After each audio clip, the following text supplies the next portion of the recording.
I've spent years studying spiritual law, watching how thoughts become things, how words shape our reality, and I've noticed something remarkable. Most people think transformation takes months, even years. They believe real change is this slow, grinding process where you chip away at your problems day after day, hoping that eventually, someday, things will be different. But what if I told you that's not how the universe actually works? What if the most profound shifts in your life could happen not over months, not over years, but in just 7 days? I know that sounds impossible. I know your logical mind is already pushing back, saying, "Come on, nothing real happens that fast." And I understand that resistance, because I felt it too. But here's what I've discovered after working with thousands of people, after watching miracle after miracle unfold. There's a secret embedded in spiritual law that changes everything when you understand it. It's not about working harder. It's not about forcing change. It's about aligning yourself with a power that's already within you, a power that's been waiting your whole life for you to finally recognize it and use it. Right now, in this very moment, you are standing at a crossroads. You might not feel it. You might think today is just another ordinary day, that you're just another person struggling with the same old problems, carrying the same old burdens. But I'm telling you, something different is available to you right now. There's a door standing open that you haven't noticed before, and behind that door is a completely different way of living. A way where you're not constantly fighting against circumstances, where you're not exhausted from trying to control everything, where you finally feel like life is working with you instead of against you. I want to take you on a journey over these next 70 minutes, and I promise you, if you really hear what I'm saying, if you let these truths sink deep into your consciousness, your life will never be the same. This isn't about positive thinking tricks or motivational hype that wears off by tomorrow. This is about understanding laws as real and reliable as gravity, laws that govern how energy moves, how circumstances shift, how the invisible becomes visible in your life. So let me start by telling you about a woman I once knew who came to me absolutely desperate. She'd lost her job, her savings were almost gone, and she felt like the walls were closing in. She said to me, "I've tried everything. I've prayed, I've worked hard, I've done everything I know how to do, and nothing changes." And I looked at her and asked one simple question that stopped her in her tracks. "What have you been saying about your situation?" She paused, confused, and then started listing all the fearful, worried thoughts she'd been repeating day after day. "I'm running out of money. I can't find work. Nothing ever works out for me." And right there was the problem. She wasn't failing because she wasn't trying hard enough. She was failing because she was using the most powerful creative force in the universe, her words, her thoughts, against herself. She was literally calling into existence the very thing she feared most.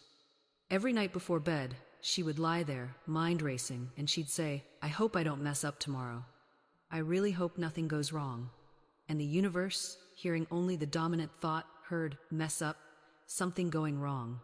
It cannot hear the hope, it cannot hear the don't. It only hears the image you create with your words. This is what people don't understand about the law of your word. You think you're being careful, you think you're being prepared, but you're actually being creative. And you're creating the wrong thing. I worked with a man who came to me because he couldn't understand why he kept losing money. Every business venture failed. Every investment went south. And when I listened to how he spoke, it became crystal clear. "I knew this would happen," he'd say. "Things never work out for me." And then he'd add almost proudly, "I could see it coming from a mile away." Well, of course you could see it coming. You sent it ahead of you with your words. You announced it, declared it, called it by name, and then acted surprised when it showed up at your door. Your word is not a commentary on your life. It's the architect of your life. Every time you speak, you're drawing up blueprints. And the universe is a very efficient contractor. It builds exactly what you design, down to the last detail. Now here's where it gets interesting. Most people, when they hear this, they panic. They become terrified of their own thoughts. They try to control every word, monitor every sentence, police their own mind like some kind of spiritual prison guard. And that doesn't work either, because fear is just another form of faith. Fear is faith that something terrible will happen. It's still creative power. It's still you calling something into being. So what do you do instead? You get deliberate, you get intentional, You stop speaking casually about your life, and you start speaking creatively about your life. You use your word the way it was meant to be used, as a tool, as a power, as a key that opens doors instead of locking them. I had a woman tell me, "But Florence, if I say everything is wonderful when it's clearly not, aren't I just lying?" And I said, "No, darling, you're not lying. You're testifying to the truth instead of to the illusion. You're speaking to what's real in the invisible realm instead of what's temporary in the visible realm. See, when you look at your bank account and it's empty, that's a fact. But it's not the truth. The truth is that the universe is infinitely abundant and you are one with that abundance. The fact is temporary, the truth is eternal. And your word has the power to bring the truth into the realm of facts. This is why affirmations work, but only when you understand what you're actually doing. You're not trying to convince yourself of something false. You're aligning your word with the highest truth, and then that truth begins to manifest in your physical reality. I knew a man who was drowning in debt, absolutely drowning. And every time someone asked how he was doing, he'd launch into this long story about his debts, his struggles, his problems.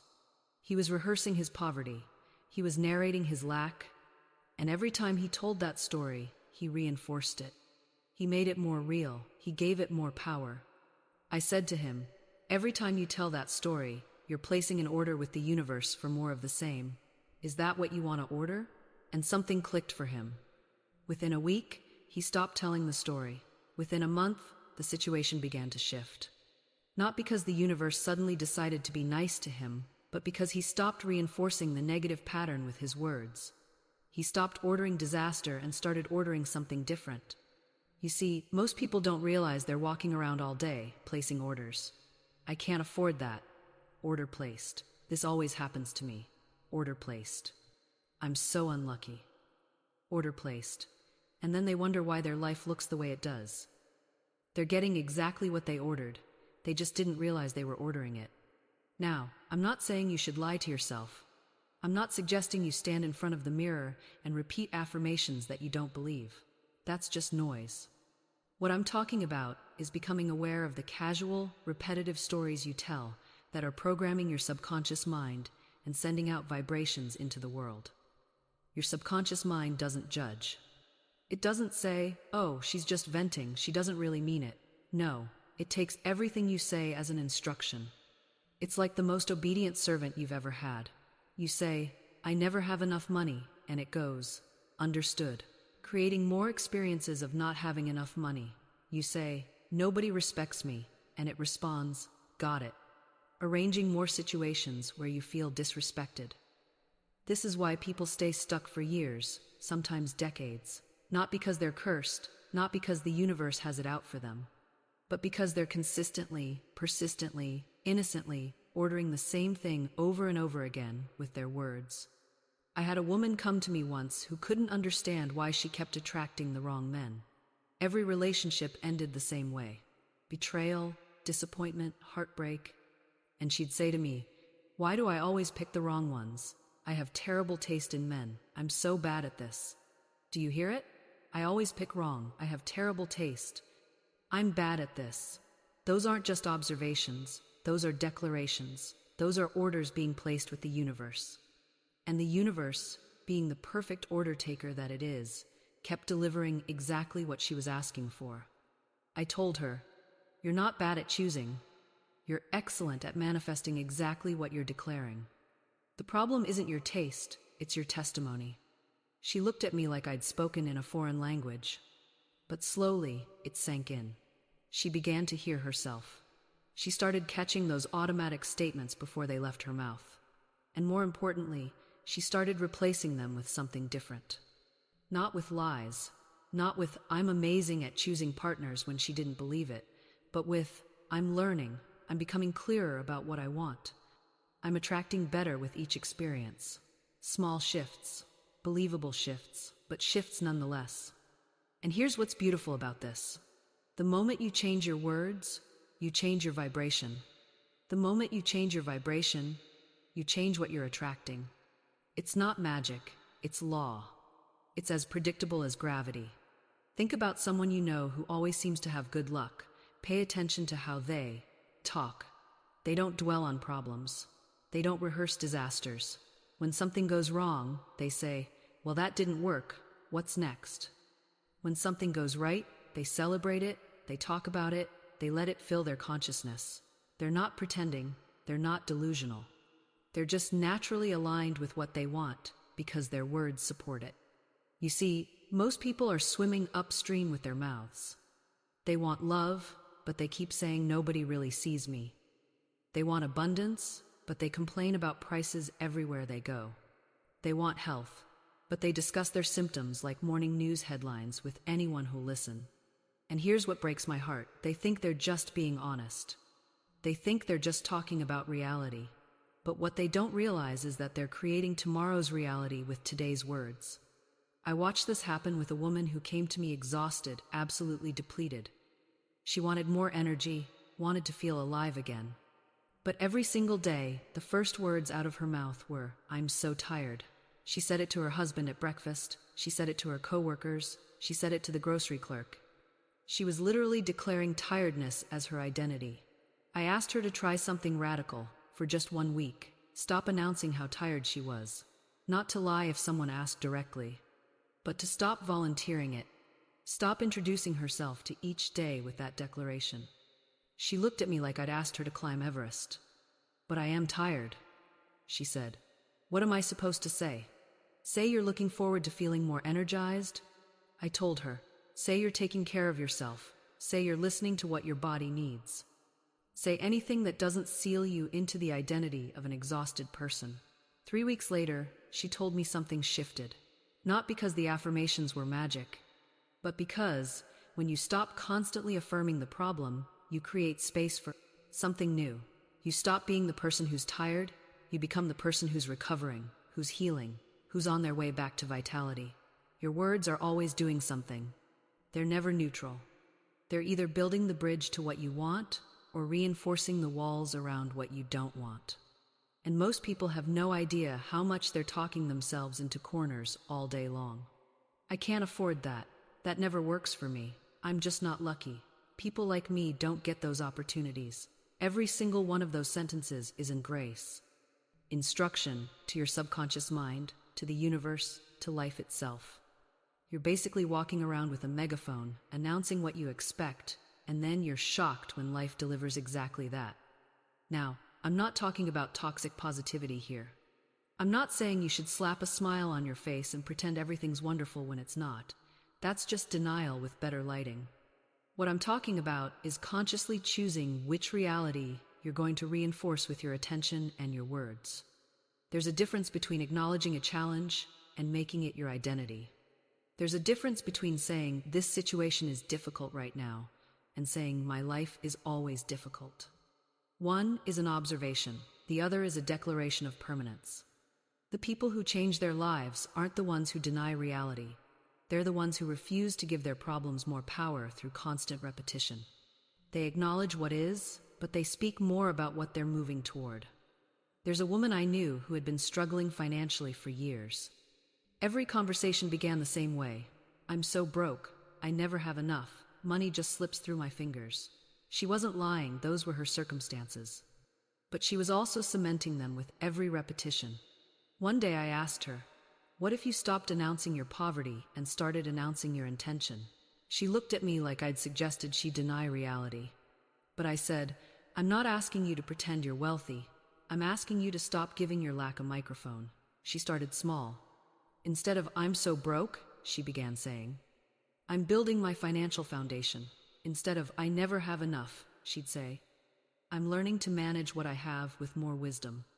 The circumstances didn't change overnight, but something in her did. She stopped wearing her struggle like an identity badge. And within months, opportunities began appearing that had always been there but invisible to someone convinced of their permanent poverty. This is what I mean when I say words are creative power. They don't just describe, they instruct. Every time you speak, you're giving orders to the invisible forces that arrange your life. And those forces are remarkably obedient. They don't question whether you really mean it. They simply say, "Your word is law," and begin organizing circumstances to match. Now here's what trips people up. They think because they want something desperately, the universe knows their true intention.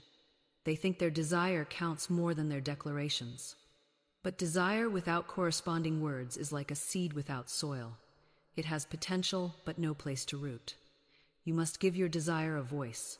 You must speak it into the realm where creation begins. And you must speak it with the kind of casual certainty that doesn't need to convince anyone, not even yourself. That's the tone of manifestation, not desperate affirmation, not pleading prayer. Just simple, matter-of-fact statement. I am guided to my right work. My perfect home is prepared for me. I am surrounded by love and harmony. These aren't wishes.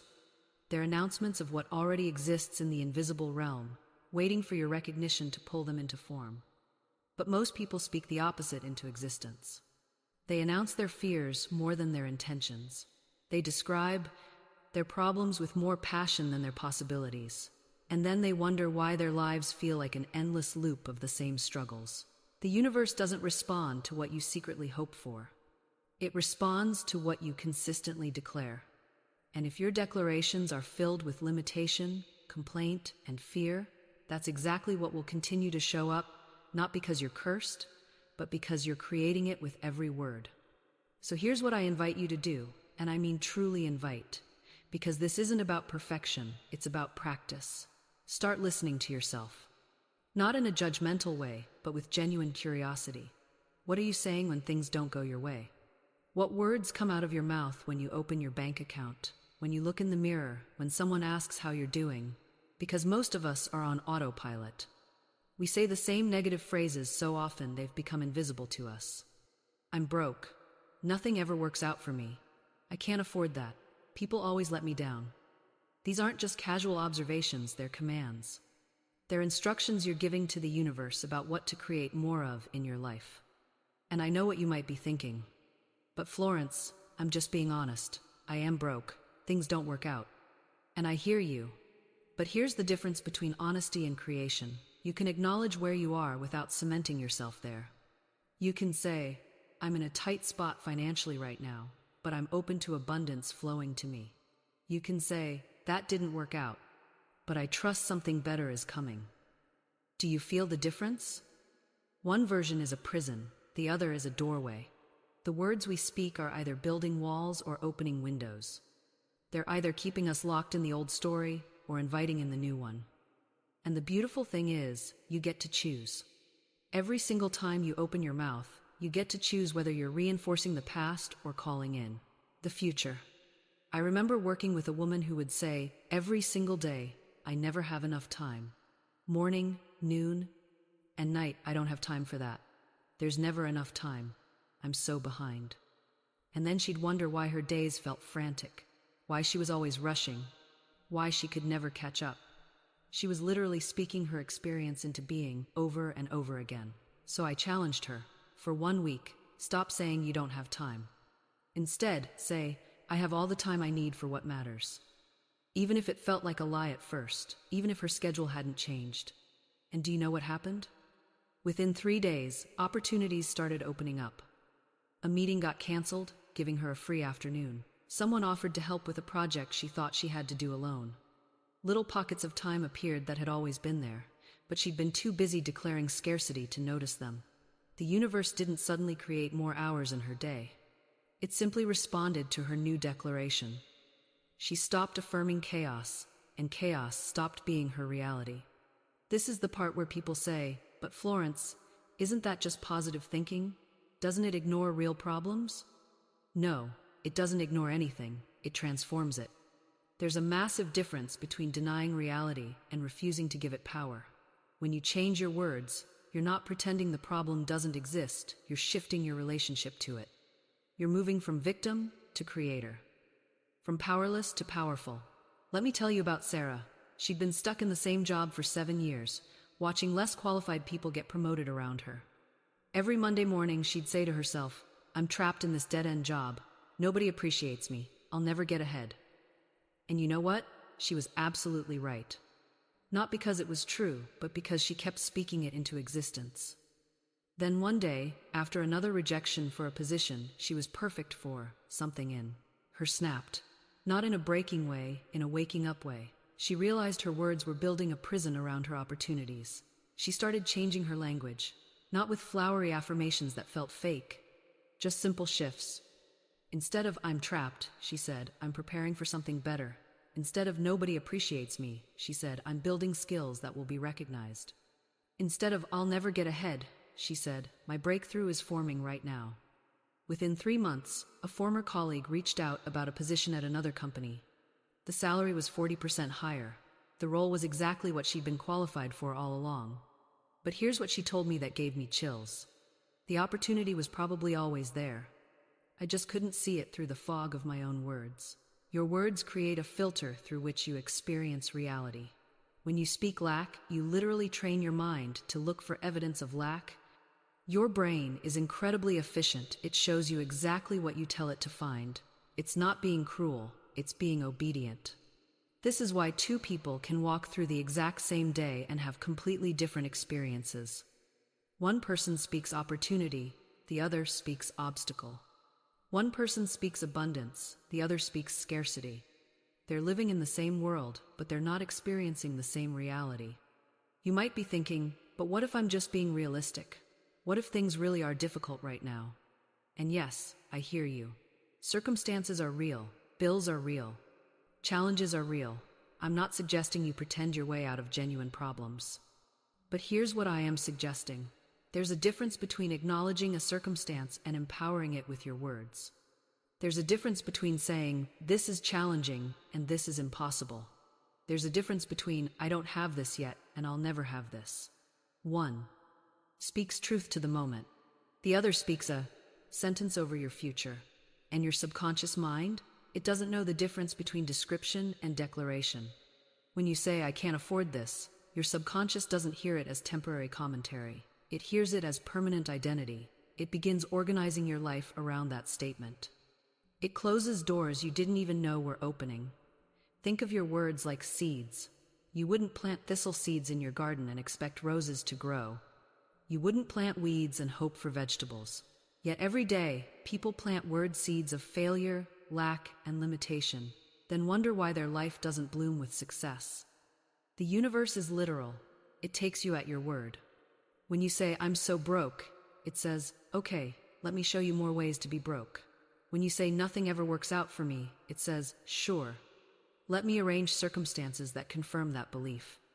It's not punishing you. It's just responding to your order. This is why affirmations alone don't always work.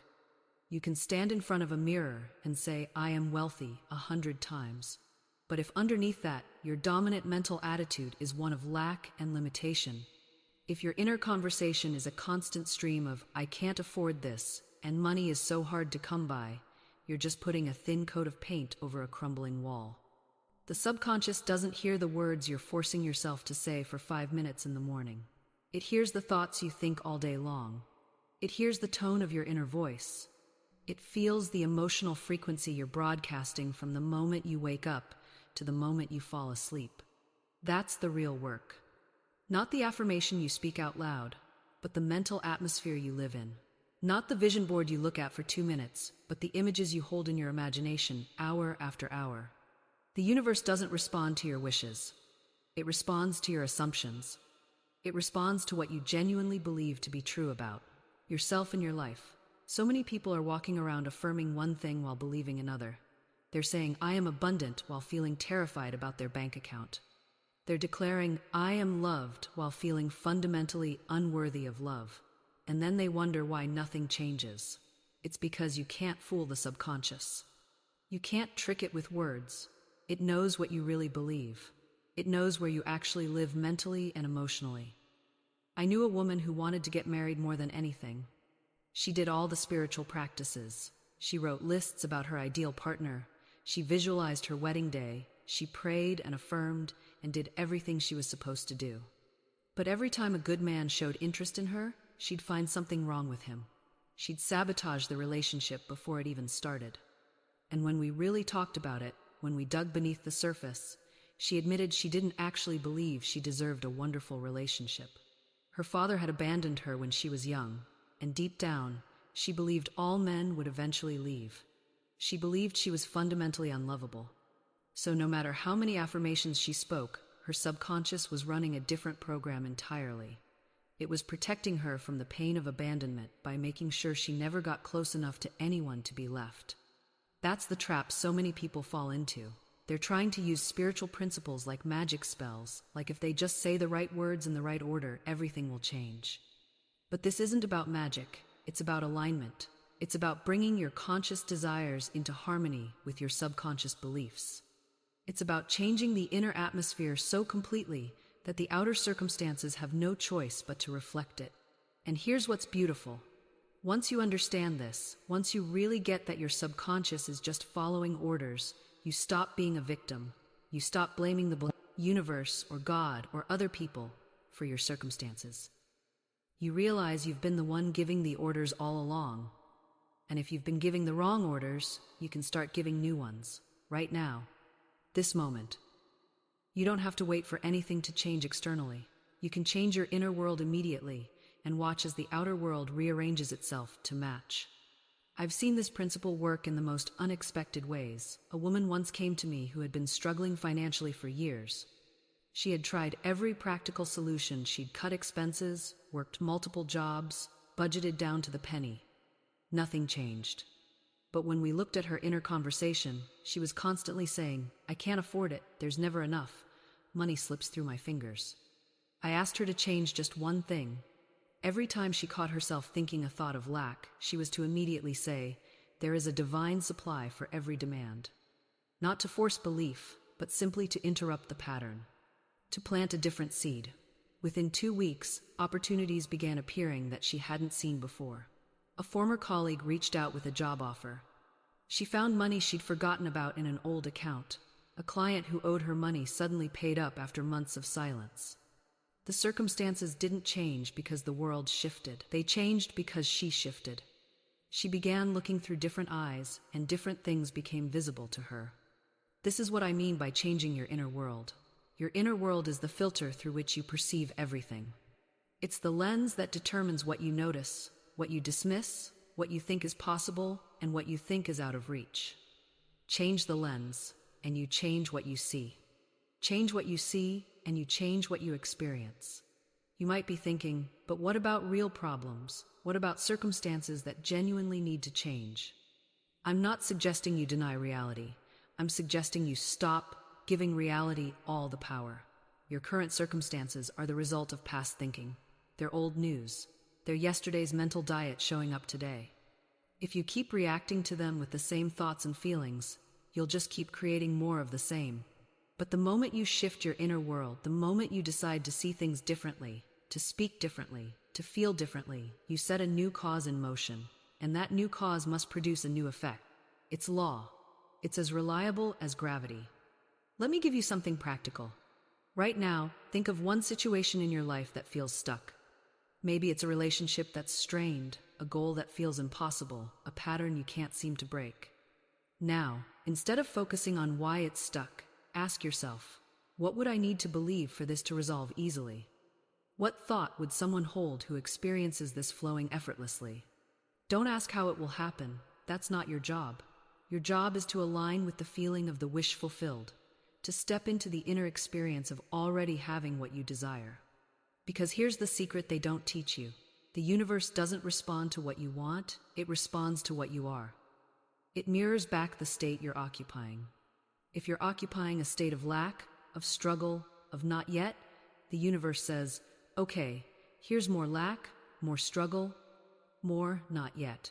But if you occupy a state of fulfillment, of ease, of it is done, the universe rearranges circumstances to match that inner reality. I know it sounds too simple. We've been taught that transformation requires enormous effort, years of therapy, perfect conditions. But the truth is simpler and more immediate than that. You can change in an instant. Not your circumstances, those take a moment to catch up. But you, your inner world, your vibrational state that can shift right now. And when it shifts, everything else must follow. That's the part most people never grasp. They're waiting for the evidence to believe. But belief creates the evidence, not the other way around. You don't wait until you see the money to feel abundant. You feel abundant now and the money has no choice but to appear. It's law, as sure as planting a seed brings forth a plant. I've watched this unfold in the most remarkable ways. A woman came to me once, drowning in debt, barely able to feed her children. Every bill that arrived felt like another stone around her neck.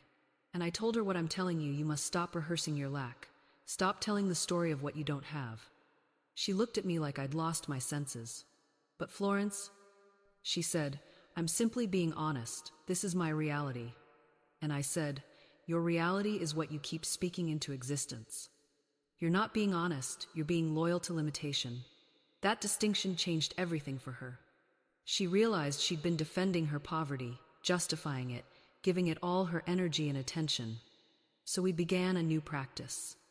Every time fear came knocking with a bill in its hand, she would say, God is my unfailing supply. Every need is met before I even ask.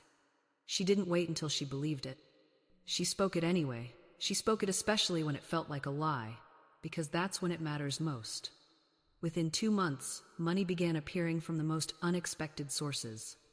A forgotten insurance policy, a surprise inheritance from a distant relative she barely knew, a job offer that seemed to materialize out of thin air. Not because she manipulated anything, but because she stopped blocking the natural flow of abundance with her words of lack. You see, life is always trying to give to you. The universe isn't withholding anything. You are. With every worried thought, every fearful word, every moment you spend contemplating what might go wrong, you're slamming the door in the face of your good. You're telling life, no thank you, I'd rather stay small, I'd rather stay safe in my familiar suffering. But your soul didn't come here to stay small. It came here to expand, to experience, to demonstrate what's possible when you align with the infinite. And alignment isn't something you have to earn or achieve. It's something you simply stop resisting. Think of it like a radio. The signal is always broadcasting. The music is always playing. But if your dial is turned to static, if you're tuned to the frequency of doubt and fear and impossibility, you won't hear the song that's meant for you. You have to deliberately, consciously turn the dial. And you do that with your thoughts, your words, your feelings. So let me ask you, what frequency are you living on right now? Are you tuned to lack or abundance? To fear or faith? To the problem or the solution? Because wherever your attention goes, your energy flows.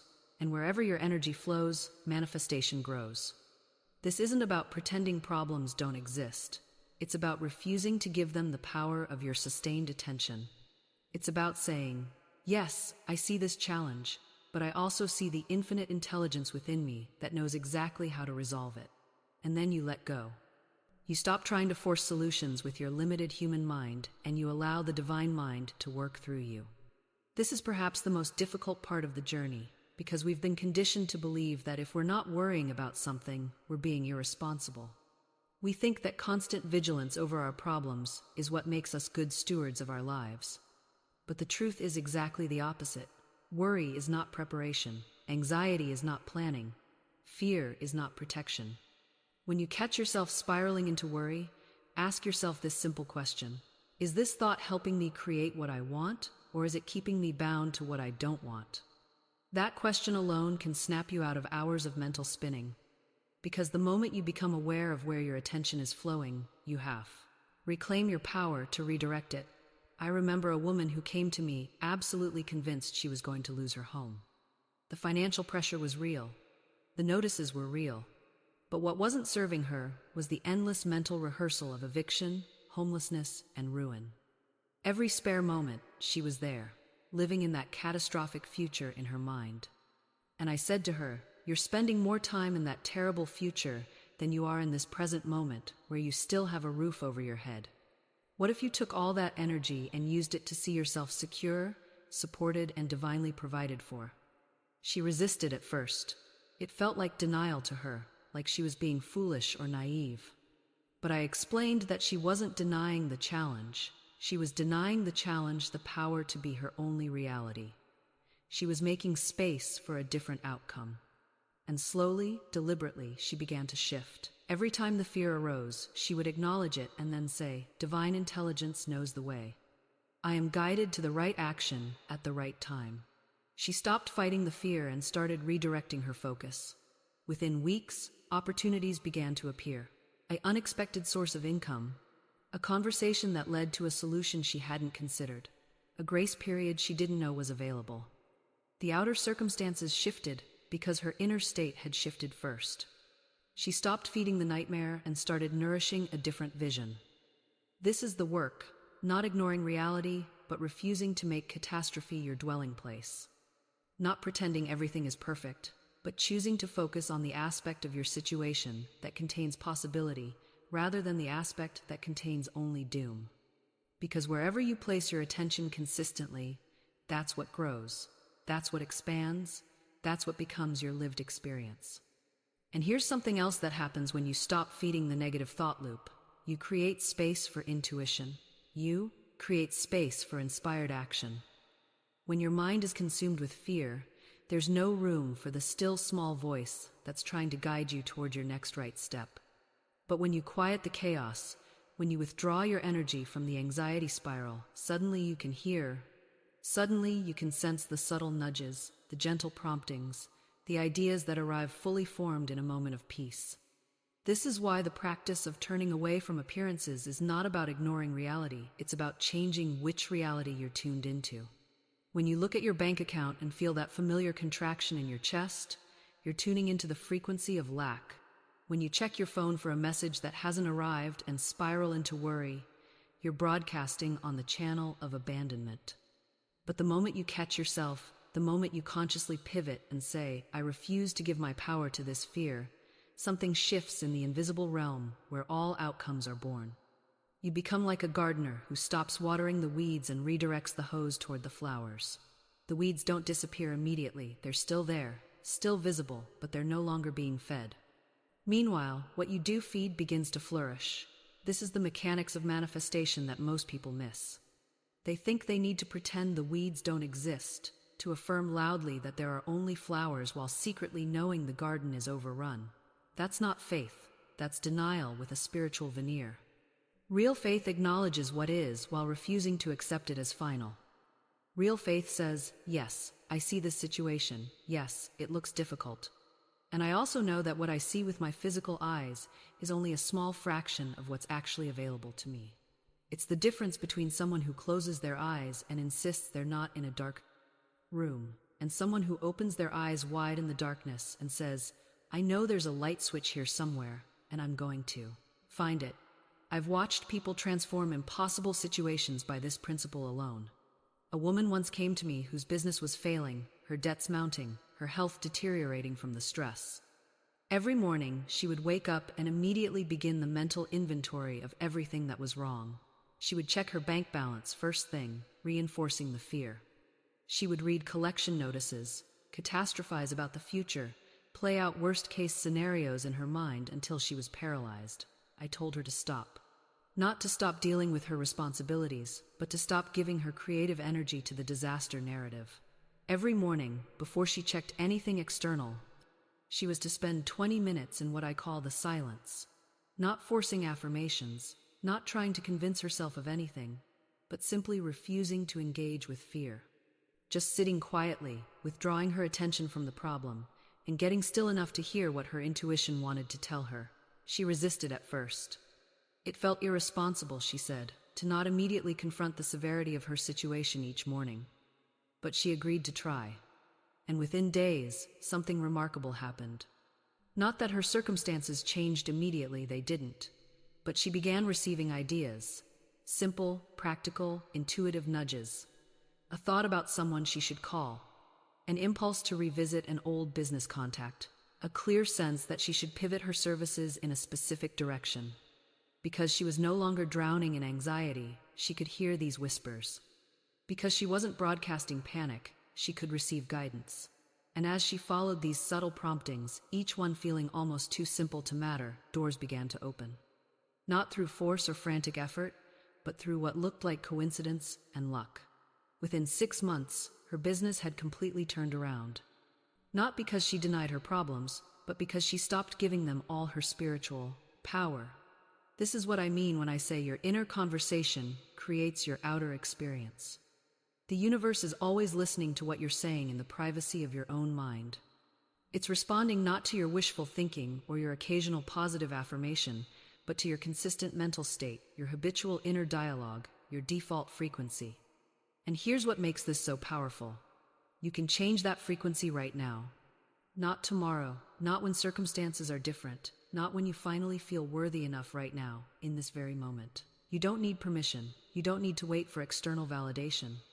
The moment you shift your inner conversation, you shift your vibrational address, and the universe begins responding to your new location. I've seen people transform their entire reality in a matter of weeks, not because their circumstances changed first, but because they stopped rehearsing lack and started rehearsing fulfillment. They stopped narrating their lives like victims and started narrating them like creators. One woman I worked with was drowning in debt, constantly thinking, "I can't afford this, I never have enough." Money slips through my fingers. Every single day, that was her mental soundtrack. I asked her to change just one thing, her inner money conversation. Instead of "I can't afford this," she started saying, "Money flows to me easily." Instead of "I never have enough," she practiced, "I am abundantly supplied." Not as empty affirmations, she muttered, while still believing the opposite, but as her new default channel. She tuned her mental radio to abundance and refused to switch back to the scarcity station. Within 3 weeks, she received an unexpected check from an old insurance claim she'd forgotten about. Within 2 months, she got a promotion she hadn't even applied for. Within 6 months, she was completely debt-free. Now, the skeptic will say, "That's just coincidence." But here's what I know. There are no coincidences. The universe doesn't operate on random chance. It operates on vibrational alignment. When you change your inner conversation, you change your magnetic field, and you begin attracting different experiences, different opportunities, different people. You literally become a different energetic match. Think of it like this. If you're constantly broadcasting fear, worry, and limitation in your mind, you're sending out a signal that says, "Send me more things to fear, worry about, and feel limited by." The universe, being the perfect mirror that it is, obliges. But the moment you change that broadcast to confidence, gratitude, and expectation of good, you're sending out a completely different signal. Send me confirmation of my abundance, evidence of my worth, opportunities that match my new frequency. And again, the universe obliges. This is why two people can go through the exact same experience and come out completely differently. One person loses their job and thinks, "This is terrible. I'm a failure. I'll never recover." Their inner conversation becomes a spiral of defeat. The other person loses the same job and thinks, "This is redirection. Something better is coming. This is making space for my next chapter." Their inner conversation becomes a story of expectation and possibility. Guess which person finds a better opportunity faster? The one whose inner conversation aligns with success. Every single time. Because your inner conversation isn't just describing your reality, it's prescribing it. It's writing the script that your life will follow, and most people never realize they're holding the pen. They think life is happening to them, when really, they're happening to life through the stories they tell themselves all day long. So right now, I want you to pause and listen. What's your inner conversation been about your finances, your relationships, your health, your worth? Have you been narrating struggle or ease, lack or abundance, rejection or acceptance? Because whatever you've been narrating, that's what you've been creating. And if you don't like what you've created, the most powerful thing you can do is change the narration. The universe is incredibly literal. It listens to your words with absolute precision and says, "Yes, that's what you're choosing? Okay, here it is." When you say, "I'm always struggling," the universe doesn't argue. It doesn't say, "No, you're not." It says, "Struggling it is," and gives you more of it. When you say, "I can't catch a break," the universe replies, "You certainly can't, and makes sure you don't." It's not being cruel, it's being obedient. This is why so many people live in confusion. They say they want one thing, but their words create something completely different. They say they want abundance, then turn around and say, "I can't afford that." They say they want love, then constantly declare, "Nobody ever stays." They say they want health, then narrate illness every time they open their mouth, and they wonder why their prayers seem to go unanswered. The prayer is being answered. The problem is, you're praying with your words all day long, and most of those prayers are asking for what you don't want. Here's something I learned that changed everything. Words are not neutral. They're not just sounds that float away into nothing. Words are creative forces. They set things in motion. In the beginning was the Word, and the Word was with God, and the Word was God. Everything that exists began as a word, a vibration, a spoken thing. Your life is the same. It began with words, and it continues through words. You are speaking your existence into being every single day. So what happens when you change the words? What happens when you stop narrating lack and start narrating abundance?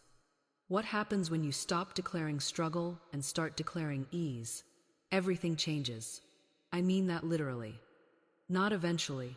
Not after you've done enough affirmations for 6 months. Now, the moment you change your words, you change the energy you're putting into the field. You change what you're calling toward you. You change what you're available to receive. I watched a woman do this with her business. She'd been saying for years, "It's so hard to find good clients. Nobody wants to pay what I'm worth. The economy is terrible." And her business reflected every single word. She was scraping by, constantly hustling, never getting ahead. Then one day, she decided to change her narration, not her business plan, not her marketing, her narration. She started saying, "Ideal clients come to me easily. People love paying me because they receive so much value. My business flows with divine timing." Within 2 weeks, 3 dream clients appeared out of nowhere. Within a month, her income doubled. She was doing the exact same work. But the narration changed, so the story changed. This isn't magic. This is law. The law of mind in action, the law of vibration, the law of correspondence. As within, so without. As you speak, so you create. But here's where people get tripped up. They try to change their words without changing their belief, and it doesn't work. You can't just paste pretty affirmations over deep conviction of lack. You can't say, "I am abundant," while your inner narrator is screaming, "This is ridiculous, I'm broke." The universe responds to your dominant vibration, not your desperate hope. The key is to work from both ends simultaneously. You speak the word yes, but you also tend to the soil of your subconscious where that word must take root. You can't force a belief, but you can starve the old one and feed the new one. Think of it like retraining your ear for music. At first, when you hear a new language or a complex piece of music, it sounds like noise, but you keep listening, you keep exposing yourself to it, and gradually your ear adjusts. You start hearing patterns, melodies, meaning. Your subconscious mind works the same way, so you speak your word even when it feels strange in your mouth. You say, "I am divinely provided for," even when your bank account whispers otherwise. But you don't just say it mechanically, like you're trying to hypnotize yourself. You say it with curiosity, with openness, as if you're trying on a new identity to see how it fits. And then you watch for evidence. This is critical. Your subconscious is always collecting evidence for whatever you believe. If you believe life is hard, you'll notice every difficulty and overlook every grace. If you believe you're unlucky in love, you'll interpret every interaction through that lens. But when you plant a new word, you become a detective for its truth. You start noticing the ways abundance already shows up, even in small ways. Someone buys you coffee, you find a penny. You get an unexpected compliment. Most people would dismiss these as coincidence or insignificance, but you're training yourself to see them as breadcrumbs, as evidence that the universe is friendly, that supply is everywhere. I remember a woman who came to me drowning in debt. She had been affirming prosperity for months with no results, growing more frustrated and cynical by the day. I asked her what she noticed after she spoke her affirmations. She said, "Nothing. Absolutely nothing changes." So I gave her an assignment. For 1 week, after speaking her word about divine supply, she was to write down every single piece of evidence that supported it, no matter how small. Free samples at the grocery store, a friend paying for lunch, finding a quarter on the sidewalk, a sunset that cost nothing but filled her with joy. By the end of the week, she had pages of evidence. Her circumstances hadn't changed dramatically yet, but her vibration had. She went from feeling like a victim of scarcity to feeling held by an abundant universe. And within a month, new income streams began opening that she never could have predicted. This is how you bridge the gap between speaking and believing. You don't wait for belief to feel 100% certain before you speak. You speak, and then you lovingly gather evidence until belief becomes natural. And here's something else people miss. The words you speak to yourself are one thing, but the words you speak about others are just as powerful. You cannot hold someone else in a consciousness of limitation without limiting yourself. You cannot gossip about someone's failure without reinforcing the belief that failure is possible, that it's normal, that it's what happens to people. This is why truly prosperous people don't tear others down. It's not because they're morally superior, it's because they understand the law. When you speak words of abundance, success, and blessing over others, even your competitors, even people who've wronged you, you're reinforcing those frequencies in your own consciousness. You're reminding the universe what you believe is possible. I knew a man who was passed over for a promotion he felt he deserved. His first instinct was to badmouth the person who got it, to point out all their flaws and inadequacies. But he had been studying these principles, and he caught himself. Instead, he blessed the person. He spoke words of success and congratulations, even though it hurt his ego to do so. Within 3 months, a better opportunity opened up at a different company with higher pay and more responsibility. He later told me that the act of blessing his perceived competitor broke something inside him, some tight grip of fear and scarcity. It freed him to receive what was actually his. Your words are not just about manifesting things. They're about becoming someone different, someone who lives in a different reality. And that reality isn't waiting somewhere in the future. It exists now, in parallel, and your words are the bridge that carries you there. Think about it like this. Right now, in this moment, there are infinite versions of your life happening. There's the version where you're financially abundant, the version where you're deeply loved, the version where your body is healthy and vibrant. These aren't fantasies, they're frequencies. They're stations on a radio dial. And most people are stuck on one station, complaining about the static, never realizing they can simply turn the dial. Your words are how you change the station. When you say, "I am wealthy," you're not lying to yourself. You're not pretending. You're tuning into the frequency where that version of you already exists. You're aligning with it. And the more you speak from that place, the more your external reality shifts to match it. But here's what trips people up. They think the shift should be instant. They say the words once, twice, maybe for a week, and then they look around and say, "See, nothing changed." This doesn't work.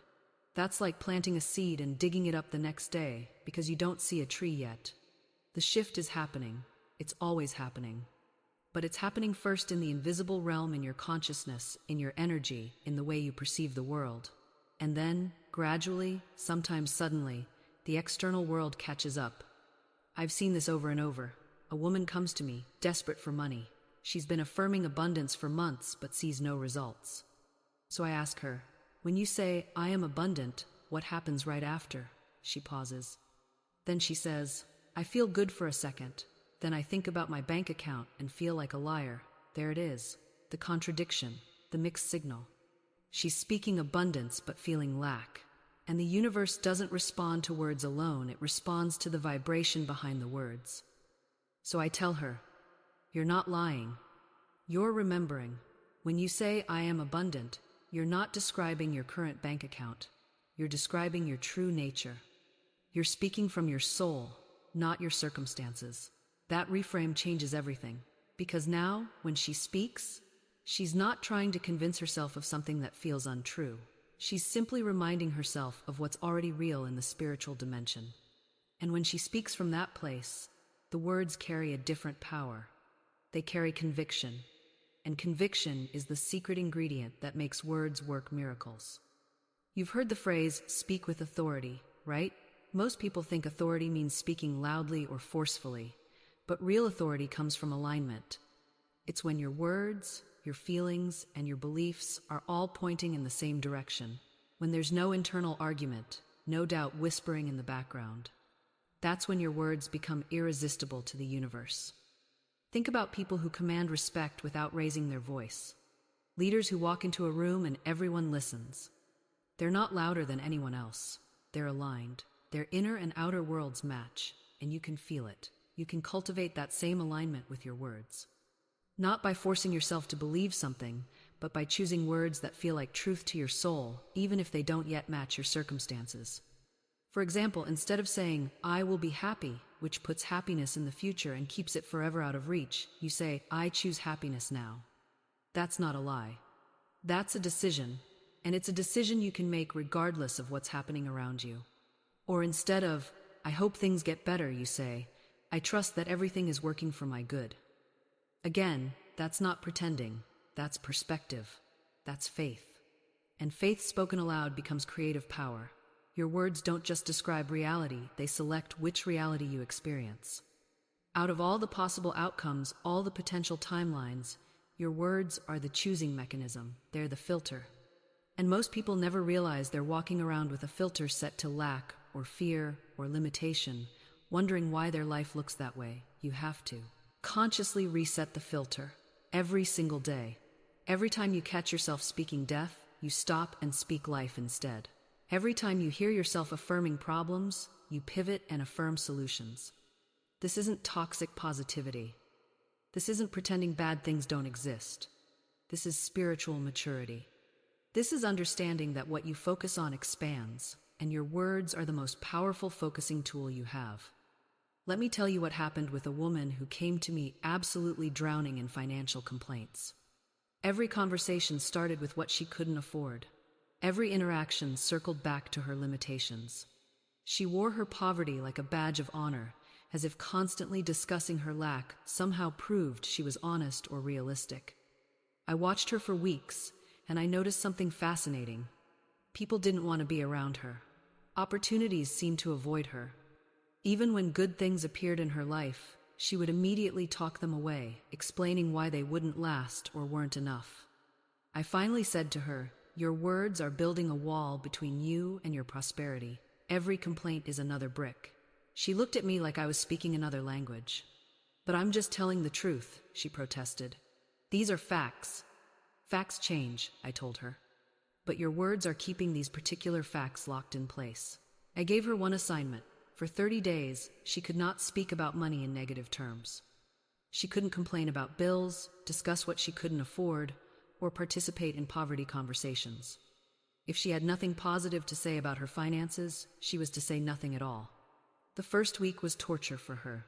She realized that negative money talk had become her primary form of communication. Without it, she felt like she had nothing to say. But she persisted. By the second week, something shifted. Without the constant rehearsal of limitation, her mind started noticing opportunities it had been blind to before. A part-time position materialized. An old debt was forgiven. Small checks appeared from unexpected places. By the end of 30 days, her financial situation hadn't completely transformed, but something more important had changed.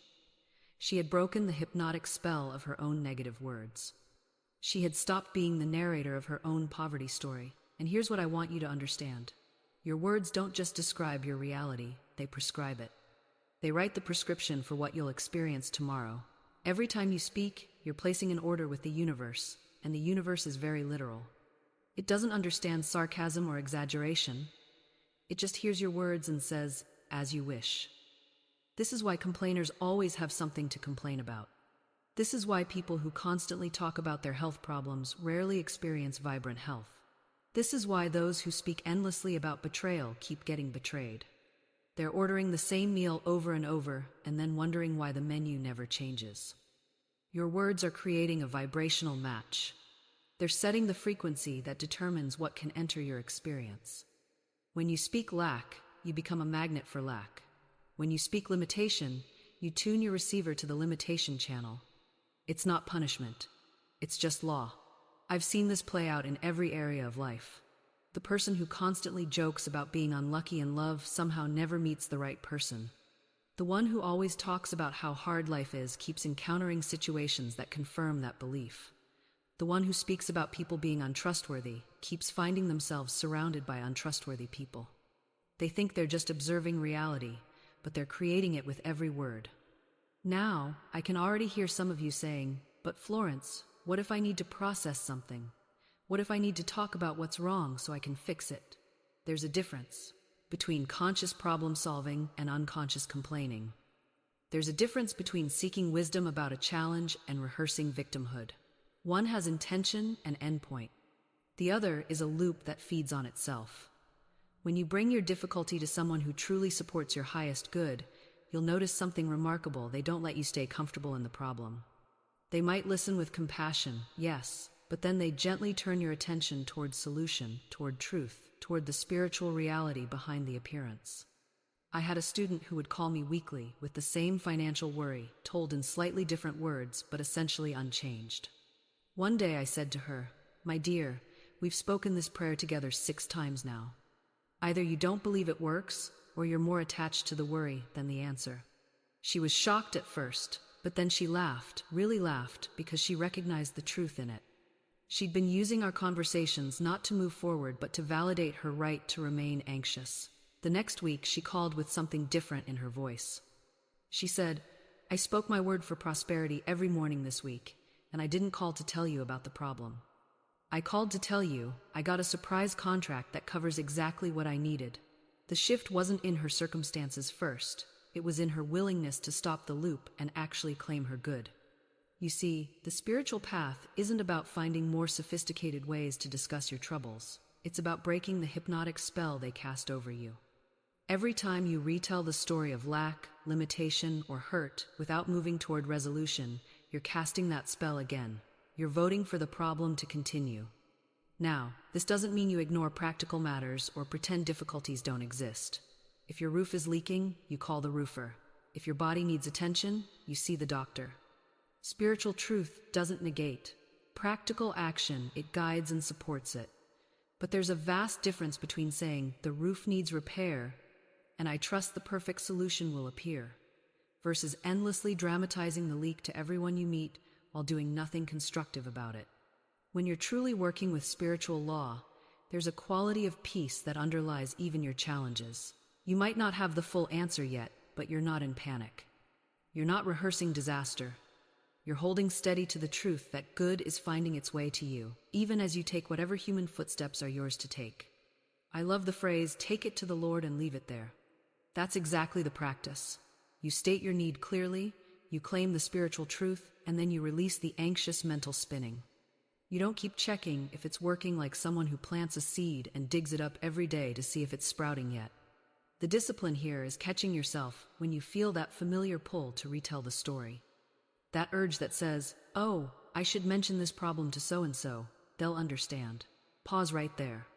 Ask yourself honestly, am I seeking genuine guidance or am I seeking sympathy? Am I looking for solution or am I looking for validation of my victimhood? Because here's what I've learned through years of this work: sympathy without spiritual direction is quicksand. It feels supportive in the moment, but it keeps you stuck. What you actually need is someone who'll remind you of your power, not confirm your powerlessness. I've had people come to me and say, "But Florence, don't you think it's cruel to not sympathize when someone's genuinely suffering?" And I tell them there's a vast difference between sympathy and compassion. Sympathy says, "Yes, this terrible thing is happening to you, you poor thing." Compassion says, "I see you're experiencing this, and I know there's something greater in you that can transform it." One woman I worked with had surrounded herself with what she called her support system, a group of friends who gathered regularly to discuss their problems. Every week, they'd meet and rehearse their grievances. She had the unsupportive husband, one friend had the difficult mother-in-law, another had the demanding boss. They'd validate each other's complaints, agree how hard everything was, maybe share a bottle of wine, and feel temporarily soothed. But nothing ever changed. Not one situation improved. If anything, the problems intensified because they were giving them so much attention and emotional energy. When she started working with me, I said, "Your support system is actually a suffering system. You're not supporting each other, you're anchoring each other to your problems." She was shocked at first, maybe even offended. But then something shifted. She started noticing how she'd leave those meetings feeling heavier, not lighter. Validated, yes, but also more stuck in her story. She began to change her relationships. Not abruptly, not unkindly, but firmly. When friends would launch into their familiar complaints, she'd say, "I wonder what this situation is trying to teach you?" Or, "What would it look like if this completely transformed?" Some friends adapted, others drifted away, uncomfortable with this new refusal to dwell in problems. And here's what happened: as she stopped participating in the collective rehearsal of difficulty, her own situation began to shift. The unsupportive husband suddenly started showing up differently. Not because he changed, but because she stopped defining him that way. She stopped telling the story of his unsupportiveness and started speaking the truth she wanted to see. Within months, they were communicating in ways they hadn't in years. This is the principle in action. What you refuse to energize begins to starve. What you withdraw your attention from loses its power over you. Your superconscious mind is always ready to show you the way through, but it can't reach you through a wall of commiseration. It speaks in the language of possibility, and if you're surrounded by people speaking the language of limitation, you won't hear it. I'm not saying isolate yourself. I'm saying be discerning about the energy you allow into your field. Choose companions who elevate you, who remind you of what's possible, who refuse to validate your limitations even when that refusal is uncomfortable. The spiritual path isn't always comfortable. In fact, it's often quite challenging to your ego, which loves the comfort of familiar suffering. Your ego would rather be right about how hard things are than be free. It would rather have sympathy than transformation. But your spirit knows better. Your superconscious mind is calling you towards something infinitely greater than the temporary comfort of commiseration. It's calling you toward actual freedom, actual joy, actual transformation, and the company you keep will either support that calling or suppress it. There's no middle ground. Every relationship is either lifting you toward your highest possibility or anchoring you to old patterns. This doesn't mean everyone in your life needs to be on a spiritual path. It means they need to at least be open to growth, willing to see possibility, capable of holding space for transformation rather than just validating problems. I've watched people completely reverse their momentum simply by changing who they spend time with. One woman came to me, drowning in debt and despair. Every friend she had was also in financial struggle, and their conversations were endless commiserations about how hard life was, how the system was rigged, how people like them never got ahead. I asked her to find just one person who believed in prosperity, who spoke about possibilities instead of limitations. She joined a business networking group, not because she had a business, but because she needed to be around people who thought differently. Within 3 months, opportunities started appearing. A job offer came through someone she met. An idea she'd dismissed suddenly seemed viable when someone else saw its potential. Her entire reality shifted not because she changed herself first, but because she changed her environment and let that environment change her. There's a powerful metaphor I use. You cannot drain a swamp while standing in the middle of it, surrounded by mosquitoes, up to your knees in mud. You have to get to higher ground first, breathe clean air, and approach from a position of clarity. That higher ground is your new environment, your new associations, your new influences. From there, you can address old patterns with perspective and power instead of being consumed by them. This is why I say the fastest path to transformation is often changing what flows into your consciousness daily. If you wake up and immediately scroll through disaster and drama, if you spend your commute listening to people argue about problems, if your lunch conversations are complaint sessions, if your evening is filled with shows about dysfunction and chaos, you are watering weeds. It doesn't matter how many affirmations you say if you're spending 8 hours a day cultivating the opposite energy. And here's what becomes truly magical. When you commit to guarding your inner environment as fiercely as you would guard your home, life begins meeting you differently. The universe reads your frequency and responds accordingly. Suddenly, you're receiving opportunities that match your new vibration. People who align with your growth start appearing. Resources you need become available. It's not coincidence. It's the natural consequence of energy alignment. I'll give you something practical to implement immediately. For the next 30 days, conduct a ruthless inventory of your inputs. Track where your attention goes. Notice what you're feeding your mind in those unconscious moments between activities.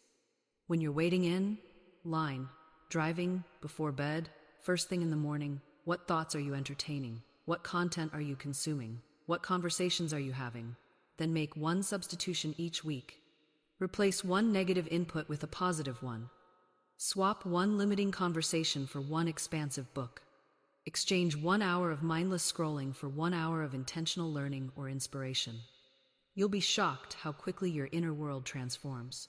And as your inner world transforms, I promise you, your outer world must follow.